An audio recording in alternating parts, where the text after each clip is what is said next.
throw up some crazy stories and some real speculation column stuff. We're talking about Harry Maguire this morning. We're talking about Adam Wharton. We have got some more genuine news to talk about as well regarding Leacher Canabiak. Do you remember him? He has been featuring for his international setup. Things that we should be talking about kind of get put to the side, the reality to what we're hoping would happen. And this Harry Maguire story that we're going to start with today is one of them that's going to, again, split, I think, the fan base. And when we're talking about Harry Maguire, we're talking about a player that has served his time in a lot of fans' eyes. But the story this morning is that Harry Maguire has already rejected a massive, massive move and a massive contract to Saudi to stay at Manchester United. Now, on the face of that, you're looking at that and you're going, that's loyalty. That's a player that doesn't care about money. That's a man that really isn't looking at the bank account and the pound size. He's concentrating on his football career, and credit to him. And in a way, yes, there is a lot of that there. But you've also got the fact that Harry Maguire really is signing his contract thinking that, or wants to stay at Manchester United, thinking that he is going to play a big part and can influence Manchester United going forward. When we all know that's probably not going to be the case, and he's going to be in the way of somebody else. We've spoken about this several times, but the side of the Saudi offer for Harry Maguire is what I want to discuss first of all this morning. And we'll move on to Adam Wharton and the other news as well. We've got a good update on Leacher coming in as well regarding his injury and where we're at with that. Also, and we'll run through all the news which is going around everything this morning online as well with you all. Happy Sunday. Hope you've had a good weekend. Stress-free, of course. I hope everyone who's returning from that Hull, KR and Wigan Warriors final yesterday at Old Trafford is well. Looked like a great day and occasion again there. And now we look forward. The weekend is almost over on the international break, and the countdown is officially on. 1 week today until Liverpool and Anfield, and the pressure starts to really mount again on Ruben Amorim. And yeah, Harry Maguire, looking past that and into the future of Manchester United, wants to be a big part of the football club, wants to be Manchester United's club captain, whatever it is. His influence and his leadership around Manchester United is well respected at the football club. Blah, blah, blah. We know all of that. We've spoken about all of that. But there is apparently an offer on the table already. 500 grand, £500,000 a week for a 33-year-old at Saudi. Now, straight away, you look at the story, you're thinking, it's Sunday papers, and there is probably a little bit of this story which I think has been fabricated, built up into something it might not be. Is anyone going to pay Harry Maguire £500,000 a week to play? Surely not. But look, this is international break, and these are the stories that always pop up. The general conversation about Manchester United over this last couple of weeks has been on the older players like Casemiro, Maguire, Bruno Fernandes. Maguire, Bruno staying, Casemiro leaving, Manchester United and the fans really discussing how this club moves forward if they're not willing to let go of the past. And Harry Maguire just wanted to make this point about him and use this video to back him in a way and just say, look, this is a man that deserves massive amounts of credit. As much as we don't think that Harry Maguire is good enough to go forward, United as a club need to make a call. Harry Maguire has been he's been the ever-pro, ever-professional, and realistically, when you look at him and compare him to other players at Manchester United, look, if he was a better player, you would be absolutely loving the fact that Harry Maguire is wanting to stay and turning down all of these contracts. And he's an example to everybody else, really. And I don't know if they're trying to use him to send this message or set the tone as such at Manchester United, with him being this man that's never kicked up a stink once at the football club. Obviously, he had his little incident in Greece, and we dealt with that a while ago, but still, like, he's been professional for everything that he's done, and maybe this is the type of role model that Manchester United want at the football club. Someone who has had massive, massive scrutiny and who has taken it on the chin on that big slab head of his, unjoking by the way, and it's carried on. It's not affected him one bit. And you know what? Sometimes there is a call to have players like that around, and that's the point I wanted to make in this. We're not trying to slaughter Harry Maguire here. Honestly, I think there should be many. If we had plenty of players with the attitude of Harry Maguire in this side, then we'd be going a long way. I just wanted to make that point clear. But that then does show us that this decision needs to be taken out of Harry Maguire's hands. And then we move to the club side of things. So Harry Maguire, no problem, no issue. the player himself, the character, everything. Let's just make that clear that nobody's having a go at Harry Maguire in all of this. This is his boyhood club. He supported Manchester United as a club. His whole family are Manchester United supporters, and he wants to stay at United. That's what a player would want to do. I would be the same. If I'm in Harry Maguire's shoes, I'm saying exactly the same thing, and I'm doing exactly the same thing. I don't care about anywhere else. I'm happy in Manchester, and I'm happy playing at Manchester United, even if it was for a lesser important role at the football club. That's how I would be as well. Do United need to take the decision out of his hands and start making the call themselves? Or that's what we're looking at, I think, more than anything as a fan base. We're judging Manchester United's hierarchy and decision makers on what they're looking at and how they see this club and team moving forward, because Harry Maguire is not going to play. The immediate future of Manchester United needs to be players that are going to be on that pitch starting week in, week out. And then players after that are the ones that you need to coach in and gradually move into this team. You don't want emergency button Harry Maguire sat there waiting to come on to save Manchester United because he's 6'4" and can get his head on a ball and scores a goal late. That's not proving to anybody that you are forward thinking and looking ahead. It's saying you are clinging on desperately to what you've got here right now because this club has run itself into the ground. Make that step forward, I think, is what everybody's saying in this. And I just don't see Harry Maguire contributing enough to warrant him getting a player contract. This is just like Tom Heaton, and I love Tom. He's a great lad, and I'm sure that this man does a lot behind the scenes. But look, this is a football club that has been failing for the last decade for where it used to be. And there are things that have gone on there that, yeah, you could say these people, like I've just mentioned, they're great. But sometimes decisions need to be made by people in positions that are looking at this from they're looking at this from a non-bias sort of perspective. Because Harry Maguire would do anything for Ruben Amorim. He'll do anything for Manchester United. But sometimes I would, but I'm not good enough. And there are players there that you need to start moving out because they're not performing on the pitch. Now, Harry Maguire's done okay in the last couple of seasons, but okay gets you mid-table 8th. Okay gets you 15th. Like everyone else, why are we categorising these players because they've not kicked up a stink? When really they've probably just done as much on the pitch as the players that are behaving well off the pitch. I understand the culture side of it, but I thought we'd sorted this out. I thought we'd moved past this. I thought we'd actually got to a point now where Manchester United were going to make these crucial decisions and make these calls on the club moving forward. Harry Maguire's on a lot of money, and yes, you could say he's taken a contract, a cut in wages, but this is a man that's going to be given more money right now than what Kobbie Mainoo is being offered. Or what he's being paid right now. And Kobbie's not got a new contract yet. So, yeah, I just think, I know you could say that I might be scaremongering or I'm trying to look at a negative here on this. I'm not. I'm just worried that this will cause more problems because, look, everyone will always stay. Everyone will always want to stay at this club. Someone has to make the call for them, is my point on this. And we'd love to get your thoughts on this in the comment section as well. Don't want to dwell too long on this subject. Want to move forward and actually talk about everything else that's going on. But this is the only real issue in this. And I wanted to make the point at the start by saying that I don't think Harry Maguire is any problem whatsoever at Manchester United. But is he in the way of somebody else coming through? Yeah.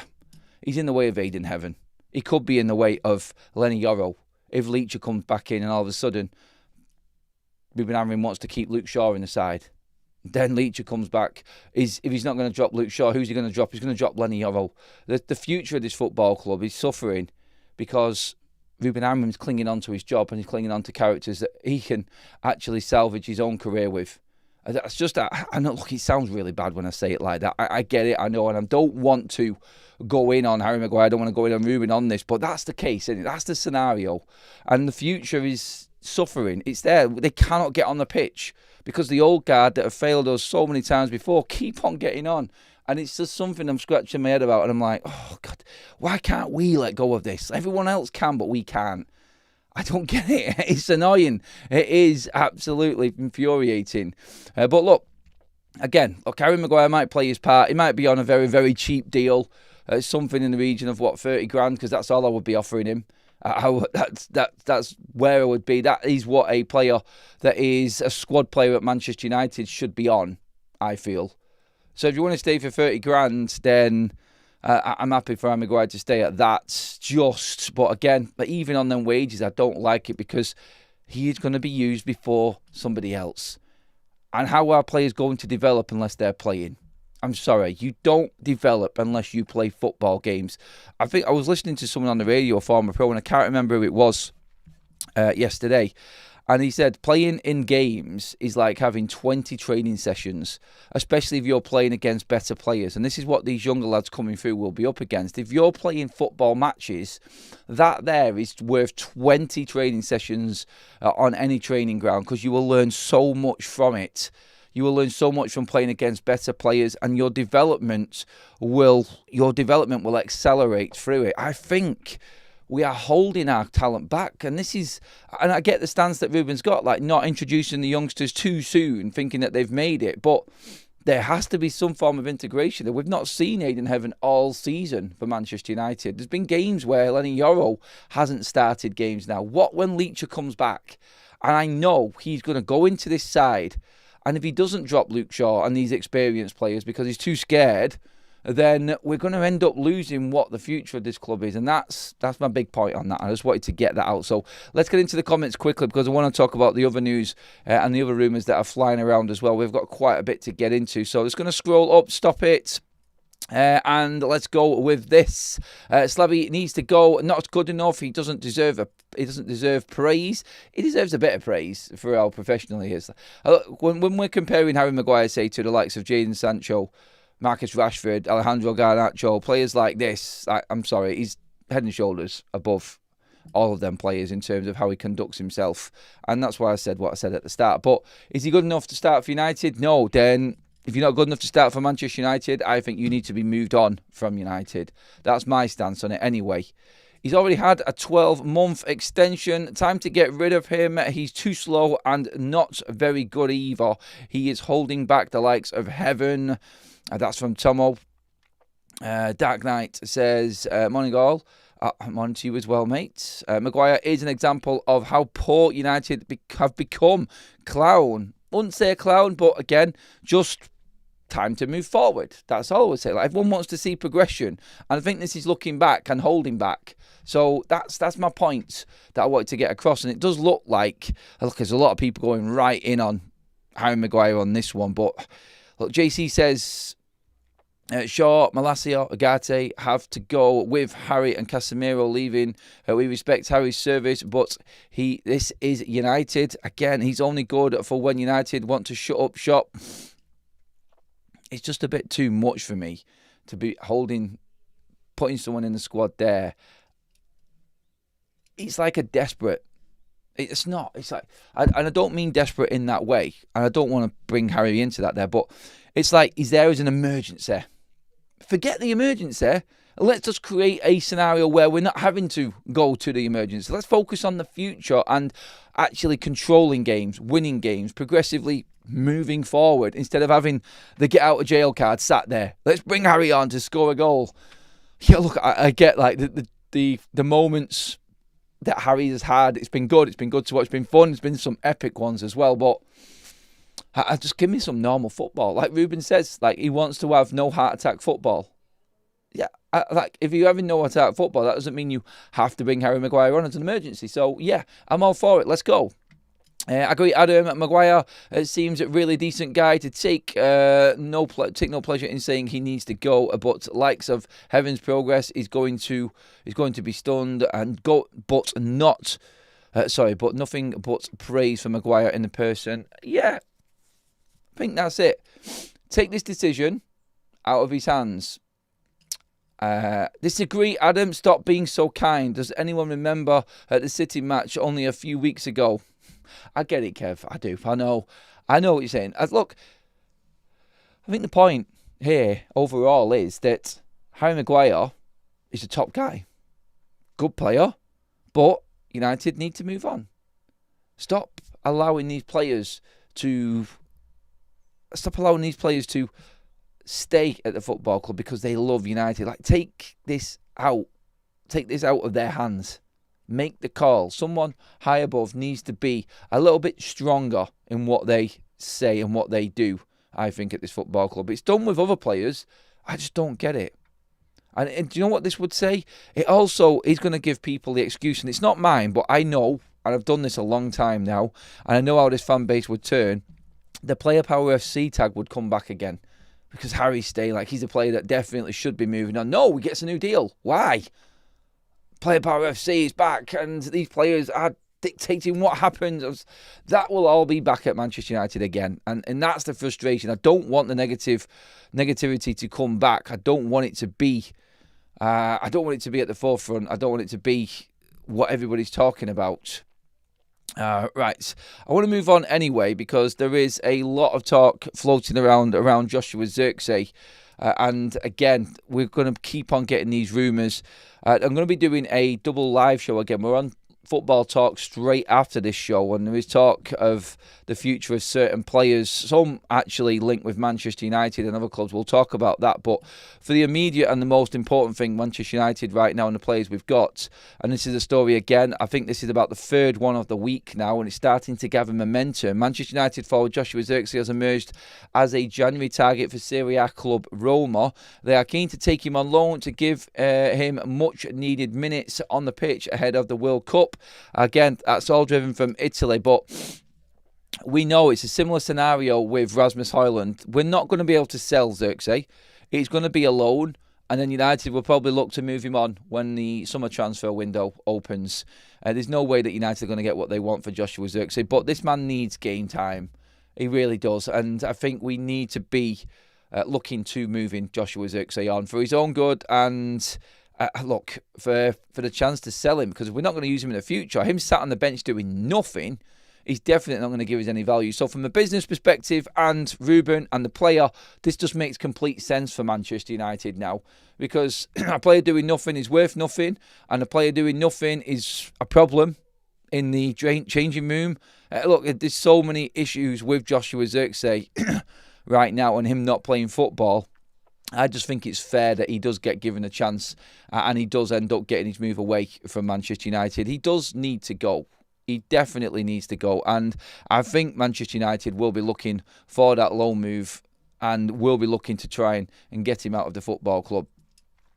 Just a quick piece as well. Wanted to update you on everything that's going on this morning. And obviously we are going to keep on talking about the possible takeover news and everything like that, and what's happening with Manchester United. And again, there's another piece here. This was something we touched on briefly last night as well with the news, but Turki Al-Sheikh, a Saudi official, ignited takeover rumours at Manchester United, with the Post claiming advanced talks with a new investor, but later clarified wasn't involved and denied Saudi links, prompting Manchester United's denial and suspicions of share price manipulation. His connection with French billionaire Rodolphe Said, owner of nearby land, may tie into stadium ambitions, while co-owner Sir Jim Ratcliffe praises his rapport with the Glazers. The club is progressing with the £2 billion, 100,000-seater capacity stadium next to Old Trafford, favouring a full rebuild by 2030 and area regeneration led by Foster and Partners, and seeking investors amid fan consultations and innovative funding like seat licenses. So that was a report from Samuel Luckhurst. I did mention all of that last night, I know, but just wanted to repeat it again as an angle, because there is plenty of people searching around for more clarity on the potential sale of Manchester United. We know what has to happen. We know what's in place. We're trying to figure out who it might be and who the investors are. And I think Luckhurst has gone in on the land and the potential build and investment into the stadium here as well. There may be more to this than meets the eye, I think, is what's being said there. Nothing else and nothing new to talk about on that, but just watch out for anything to do with the new stadium regarding new ownership and things like this, and where the big push is coming from. There is more at play here than just a simple Glazers aboard and want to maximise their want to maximise the money that they're taking out of Manchester United if they did sell, because that was the main story last night. Obviously, if they sell before February 2027, they get $33 a share and well over $5 billion. If it goes past that, it goes to market value. And market value right now is $16 a share. So it will be less than half the price that they want to take, which is why there's a big push for potentially moving the Glazers out or them looking to leave, because they would maximise their sale if they sold now, between now and February 2027. So this, I think now, the next 18 months of talks around this will start to really, really ramp up. But there could be some interest in the stadium side of things on this. Look, it's too complicated to put together, and we'll wait for all of the experts to come in and piece this all together into that jigsaw that everyone's trying to figure out at the moment. But just stand by with that one. It is genuine, that's all we know, and we'll cover it as the news breaks on it. I think there's going to be updates constantly on this now, because United are really pushing for this stadium. And a decision needs to be made on the ownership, I think, before that stadium gets built. I think there is influence in the stadium in this ownership talk, personally. If you could own the best stadium on the planet, then you are in a power play position, because you look at all of the sporting events and everything that's going on and everything money-wise that can be generated from that. It is an absolute goldmine. It is going to bleed money when Manchester United do get that new stadium. It is. And I think that's going to be a big play in everything that's actually going on. Right, into the other news. And please do get your comments in on that and keep talking about all of the subjects. We're going to open it up a little bit later on as well in the show, just for your thoughts as well. So keep them piling in. In fact, let's just grab a couple now so I don't lose track. It's sad what we're seeing, to be honest, that this could be a better functional team, but for DHS going on at the club. Not sure what that means, actually, mate. It's got to be around Harry Maguire, surely. 5.5 billion, the Glazers would sell. That is the rumour. How would you feel if Ronaldo was involved in buying the club? If Ronaldo was involved in buying the club, look, I don't care about anything apart from somebody who has got football in mind and the Glazers being out. This is why I would still be happy with full Ineos sale. I just want the Glazers gone. That's the only thing. Ineos have already shown to me that they are football orientated and want it to be all about what happens on the pitch and taking United back to the top. That's good enough for me, because this football club will run itself. I've said this before. You put competent people into the positions of power and the key positions in this football club, it will run itself. It's too big to get wrong. The fact that the Glazers have balls this up is it's ridiculous. Honestly, anyone looking in at Manchester United right now is laughing that the Glazers are in, because they have destroyed this football club. And you can talk about, and they're nice guys, as Sir Jim Ratcliffe would say, and they do want the best for the club. No, they don't. Otherwise, they'd be here more, looking at who was running the club and how it was being run, and how it was being run into the ground, into so much debt. Look, they can come out and say, look, we have invested. They've not invested nothing. And anyone who's not willing to invest their own money, for me, is really not in it for anything else than to make money out of Manchester United. And I'm not saying the Ineos don't want to make money, but they've already speculated to try and accumulate. They've already spent their own money on Old Trafford, on Carrington, on setting out some debts and finances within financial fair play for Manchester United. So it's easy enough, I think. If you get the right people in, Manchester United will be fine on its own. We don't need massive billionaires to come in for Manchester United. We just don't need no debt. And just let the club run itself, because it will, and it will make more money than any other club on the planet if you get the right people in. I think we are moving in that direction, but we are being anchored down by what was done before. Glazers will probably not sell for less than 33 a share. No, that's a definite. They won't. That's why they're looking, like I said, before February 2027 to sell, because the price will plummet to the normal market rate, which it is now. I think it was just $16 a share last night, from what I remember. You can imagine that to $33 a share. I can't see Manchester United getting higher than $33 a share in terms of value over the next 18 months because we're not going to be in the Champions League. So sell now. I'm hoping like the United's actual demise right now, or the where we're standing right now, actually favours us in a way. And it could be a blessing in disguise, a silver lining, you could say, in that the Glazers need to sell now because they are not going to get any more value out of Manchester United. They have basically maxed out. There is no more cash left for them to take out of their cow. And now they have to sell so they can take maximum money. I think they are being pressured into making a call on this, which is good. Which is very good for all Man United fans because we can now see the end of the Glazer reign. And that, I think, is exciting as well for every single United fan. The fact that we could be moving forward with competent people. I would like someone really rich to come in and just say, right, I'm clearing the debt. I would love that, but that's the fairy tale story, isn't it? And businessmen, they're just not going to do that. They're just going to use United to pay for itself, which is what any businessman would do. It's like a mortgage, isn't it? Who buys out a club completely unless you are one of these oligarchs or these state-owned sovereign funds setups? It just doesn't happen in football, does it? Well, doesn't happen for United anyway. Right, a few more comments in. Any news on the City charges, or is it being swept under the carpet? Now, I don't think you can sweep it under, Tim, but yeah, there was rumours this week that them stories are going to come out and we're finally going to see what's happening. We will see. We will see. Interestingly enough, on that, one of Pep Guardiola's old staff is saying that he needs to finish at Manchester City soon and take a break. We'll see if that happens after this season. By the way, has anyone filled in the fan questionnaire? Adam is right. It takes quite a while. I think a lot of fans won't bother filling it out. Yeah, do fill it out. It's better for you. If you're a season ticket holder, get your point across. They do give you opportunities to say what you would prefer. And make sure that you do.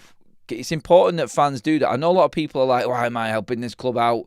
They're just fleecing more money off us. Well, if you don't do anything, they will do what they think is right. So do get involved in that survey, everybody, and get filling it out because they need to know how you feel. And you cannot contact them any other way. So if you are concerned for the football club, and look, I'm not going to promote anything I don't think is worth doing, but fill out the questionnaire. If you're a season ticket holder, get it done. Because it's the only way that you're going to be able to say what's right for you. Otherwise, they're just going to do what they want, and then you might be left with it being too expensive or not being able to go to every single game or get the ticket that you want or the seat or position that you want. Just make sure that you get across because you have the opportunity in that questionnaire to actually say no to everything. So if you don't like any of the proposals, it's there for you to option and press. So get on it, please, everyone. I know we don't like doing it. I know we don't like listening to the football club at times, and we think they're run by businessmen who are just trying to fleece us and take advantage of the fans. This is free, and you can have a say. So I would just implore everybody to do it. Watson or Anderson or both. Kobe must do the box-to-box 8 like Rice, etc. He has the qualities to develop with the proper CDM. Well, there is talk of Adam Wharton being a £60 million target for Manchester United. I don't see this happening still. And again, the talk that was last night of Carlos Baleba and all of them rumours around him potentially coming in January, a transfer request. If you didn't see last night's show, Carlos Baleba to Manchester United, he is putting a transfer request in according to some reports. Look, we'll keep an eye on that one. And obviously, I think that's going to, like we said last night, if you didn't see the show, probably just go and watch it back with all the detail on that. But just to summarise, if he did put a transfer request in, it could be forcing Brighton's arm. And some people would say this was the play all along for Manchester United. But Adam Wharton is in the news this morning as well as a Manchester United target. In fact, let me just bring this story up so I can read it through for you. In terms of where this isn't what it was. Manchester United are reportedly preparing a £60 million move for Adam Wharton. The club believes an offer in that range could be enough to tempt Crystal Palace into selling Wharton in January and Baleba in the summer. Make it happen, some people are saying. No, Wharton has got no chance of coming in January to Manchester United.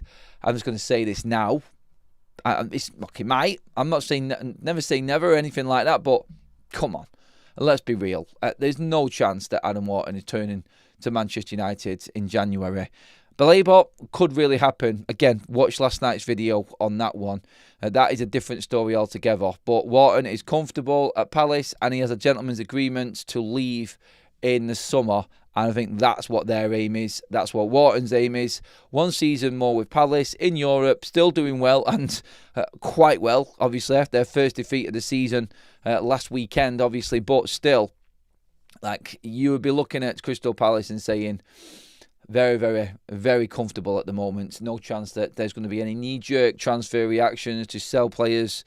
They're doing well financially, in position and competing on all fronts.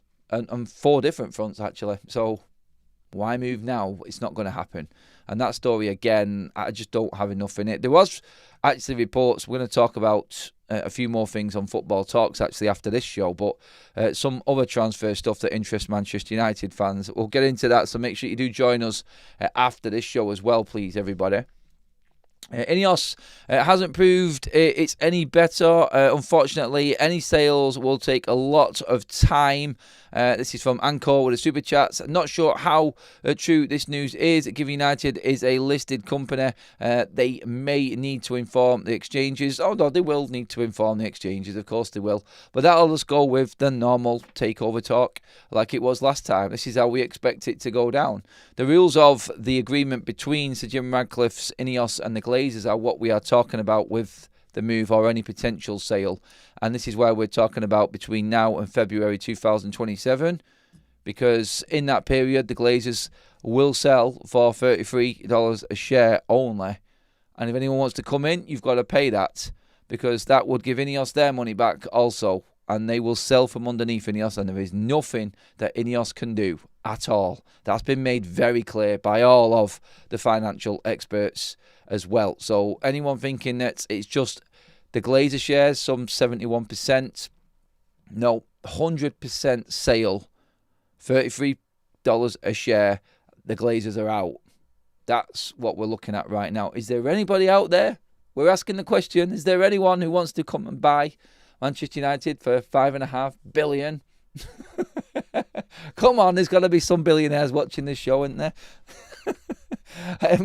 And yeah, the future of this football club will be more. Yeah, we will see. Try not to get too excited about it. To be honest, I don't think it's going to happen soon. And things like this always drag on. We just don't know how long this has been going on before. In terms of the consortiums looking in on United, you don't know. You don't know what's happening behind the scenes. But look, we'll keep our head close to the ground. ATKO says, Euro leaves Chelsea header in Sunderland cross and isn't up to it yet. What does that mean? Euro leaves Chelsea header? Oh, you mean, right, okay, right. So you're talking about the actual Chelsea game. Euro leaves Chelsea header in. Sunderland cross isn't up to it yet. No, he is up to it. Harry only has De Ligt near his level. Left isolated versus Brentford. Needs partner mid cover. Great to keep our best defender. His class. He isn't our best defender, mate. Not by a country mile. Come on, ATKO, mate. I get, like, I'm not having a go at Harry Maguire here, but come on.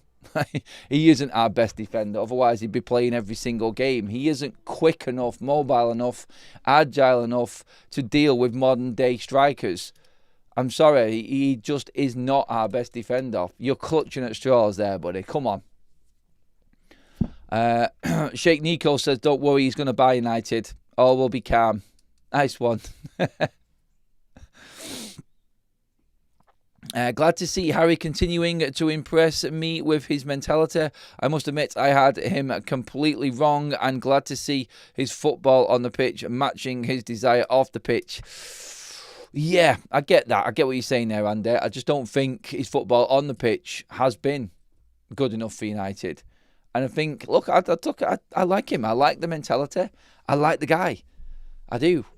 But if you want to move forward, these are the types of decisions that need to be made, in my opinion. And I think it's keeping him is to the detriment of other players moving forward and progressing. And that's what we all want to see. We want to see the younger players come through. We want to see them have their chance at Manchester United. And I don't think they're going to get it. Talking to younger players, by the way, and this is something that we really should be talking about and should be impressed with as well. And that is that our young striker that we bought this summer. Now, this goes completely unnoticed, but this is what I love to see. And credit to the people who are actually posting this stuff out as well and keeping us completely updated with it, because obviously we can't keep a track of everything. But Manchester United's Enzo Canabiak, on loan at FC Lausanne at the moment, scored a hat-trick for France's under-19s in their 5-3 win over Switzerland under-19s. It was his debut for the under-19 side. Hat-trick for Canabiak.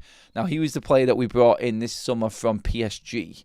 And so, again, another one of these players waiting in the wings for Manchester United. And I keep on going on about it, and I don't care. The academy and everything that's being built at Manchester United, there is a big, big challenge coming in from some of these younger players. Let them have their opportunity when the time is right. And this is United's chance now to organise that first team and make sure that these players are going to get their chance, are going to have the opportunity.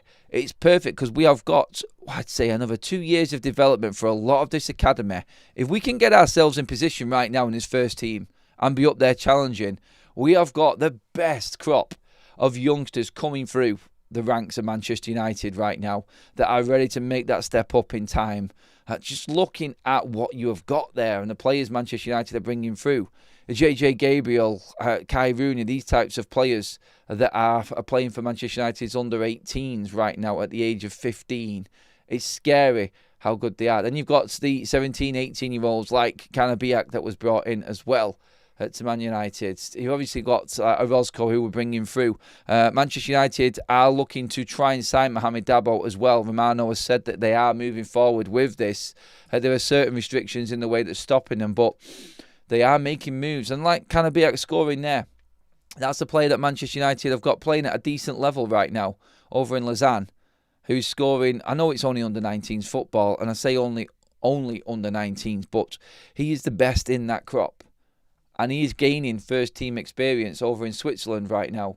So they're the things that I love to be talking about. And it's all right talking about that and saying in time, but in time, it only works if we have organised ourselves. And I'm not wanting to ever go at Harry Maguire here again, but these are the players that need to be moved on. And I think by the time these youngsters do come through, if United have got it right, in that first team, then we will be able to introduce these players to a, as I say, fast-flowing, free-flowing side, all working well, instead of the desperate situation that we've got right now. And so, get this sorted in the next couple of years, because it's a great opportunity for these other players to come through. I don't get how people think Maguire is good now, because they say he played well the last 2 seasons. We finished 8th and 15th. Yeah, it's hard to go against where United have finished. And this is always going to be the winner of the conversation, I feel. If we think that this player is right for United, then people are always going to bring that back to where United finished in the league and how we performed over the last couple of years, and it hasn't been good enough. Sekukone, what was the point in that signing, mate? He's injured. I couldn't give the guy a chance. He's recovering from cheekbone surgery that he had damaged and fractured in a game earlier on this season, so he's not played for going on 8 weeks, mate. So he might have actually featured. So in terms of the signing, really, when it cost us nothing, it wasn't. And you can't really say what's the point in that signing. It's ridiculous. Just so you know, he's been injured for a good 5 to 8 weeks now. I think it's been since he fractured his cheekbone. So, let's let him recover first, mate, and then let's see. if we can actually get some game time in Manchester United first team training. Him and Jimmy Thwaites seem to be the players that Manchester United are moving forward more than any other at the moment, which is good. Jimmy will be a brilliant player for Manchester United if he continues on his current pathway. Malcolm says Maguire is poor, period. He is way too slow and doesn't read the game well. Please don't resign. Look, whichever way you're looking at this here, just on the Harry Maguire thing, I think he is going to sign a contract. He's turned down a big move to Saudi, reportedly, but the definites that we can talk about with him are that Fabrizio Romano has said that Manchester United are deep in discussions right now with Harry Maguire for a contract extension. I don't know the structure of it or what it's going to be. We will see. The leadership qualities and everything like that. Red Ed says Shea Lacey training with England and can't get in United team. He was just invited to play one training session, Red, to be honest. That we can't really look at too much. He's not playing for England. And so invited to train, that's a different ball game. And that's what we've said with Man United players as well. These players are in and they're training with the first team, but they still aren't playing for the first team. So that's what we're looking at. We're not going to use the fact that Shea Lacey's trained with England to against him not getting into United side. He's just been invited to train there. But it's good signs that these players are being noticed like that, though, I still think. It's a good point, Red. And I was talking about this the other day about Shea Lacey. He's another one of them players that will be knocking on the door, but he's only going to be able to knock on the door of this room, in the changing room, and there's players there that are ahead of him right now. Look, when Shea Lacey, where are you going to play him in a Ruben Amorim system? Just to ask the question. 10? He's not really a wing-back. He's not going to play midfield. So he's up against Cunha, Mbumo, Zirkzee, Ahmad, Mount, Bruno, Mainu. He's got 7 players in front of him near enough before he even gets a chance. And this is what I'm talking about. And I'm not saying that Manchester United need to be getting rid of certain players, but when you look at it, the Harry Maguire situation is just the same as it is in other positions on the pitch. Zirkzee just does not play. Mainu does not play. And there were players there at Manchester United that, yeah, you could say you would want that player to be ready to go, and come on if you need him. But again, these are the players that are going to stop the young academy players coming through, and that's when the academy players then will go elsewhere. And United will have no excuse for them players leaving. That's how it's going to be. Rather Maguire leave and gets a new centre-back in. We need rid of these players that have been there for ages. The quicker we rebuild, the better. Apparently, Carsley offered Mainu a place in the under-21s. Lee said he turned his nose up. I listened to what Carsley was saying about that as well. And there was an understanding that the likes of Kobbie Mainu, going back, he's seen now as one of the senior players. And you wouldn't want to go back, would you? You wouldn't want to go back. Look, I mean, Mainu would have got a lot of credit for playing with the under-21s, I think. But again, is it all Kobbie Mainu? Is his agent talking to him right now? No, we're too good for the under-21s. That's just accepting that you're not going to play in the World Cup. That's what his agent will be saying to him. I'm sure of it. That's just accepting that you're okay with that now, and that's your place. You have to say no to this because you think you're better. So I don't think he was ever going to play it. I don't think he was ever going to play for the under-21s. But look, he's got a lot of decisions coming up in front of him. And I said before, like January coming around, it's going to be big. It's going to be big for the likes of Joshua Zirkzee, big for the likes of Kobbie Mainu. And Manchester United, if they do bring another midfielder in, I think we're saying goodbye to Zirkzee and Mainu on loan anyway for the time being this January. I do think that that's where we're actually going to end up. Good leadership, maybe off the field, but not on it. He doesn't organise the defence because he doesn't read the game. He's great at balls launched into the box, but that's it. Nuke says, we will spend 50 million on a player when a kid at the same age in our academy is better. We need a manager with guts. Play the youth where United for F's sake. Yeah, that's that United myth again, though, isn't it, Nuke? Like, yeah, we can cling on to the history of playing our younger players, but still, it's not the right time, in my opinion, for these players to come through. If we actually did make a big statement and sold a lot of this first team, and there was then space in that squad to bring players in from the academy, then I'd be all for that. But this is the problem I've got with Harry Maguire. Could we have seen a Kakonki come through? Not now with Harry Maguire's there. That's what I'm saying. Like, I'm talking about Aiden Heaven. They go even further back. The Man United's academy players now that are playing there. It's the same with Bruno. It's the same with Shaw. It's the same with Maguire. It's the same with Dalot. All these players that have been part of Manchester United's fabric the last few years. Individually on their own, you could bring up all the good points. But if you look at the bigger picture, they've all been part of our worst ever period in this football club's history, really.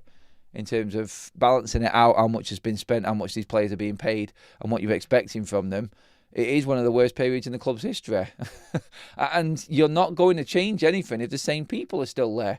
It's still going to be the same.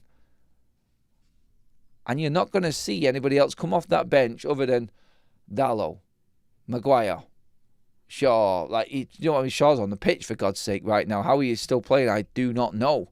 But that's where United are at right now. Unless that call is made, then you're not going to see anything different.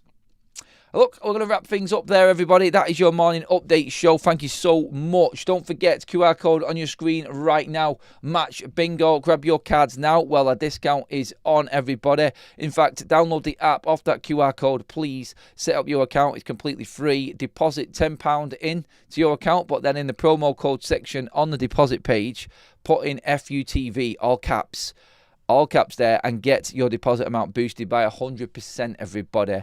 It's 5 cards for the price of 4. Dead easy to play. The game plays itself. Just pick the game you want and then play bingo with what happens in that game. It's dead self-explanatory. Go into their app and pick the games you want. All of the internationals are on throughout this weekend and this week. Get involved now, everybody. We're all building up to this Liverpool game. I want to try and get as many winners as I possibly can before the end of this calendar year. So match bingo now, everyone, please. Thank you so much for everyone who already has done it. And well done to all of the winners, of which there are plenty of you in here. And don't forget as well, OK Jerseys, grab your Christmas presents now on the replica kits. Any kits from around the world right now, £15 shirts. Yes, and the best quality out there that you could get. They're all there now. Use promo code Adam and get even more discount on that. Up-to-date training kits and first team kits for as little as 13 quid. Get on it, everybody. And that is us done. Thank you, everyone. Have a great day. I'll see you all later on. I'll see you all in a minute, actually, when I talk over on Football Talks. I need to do that show as well. So I'll see you in 2 minutes over on the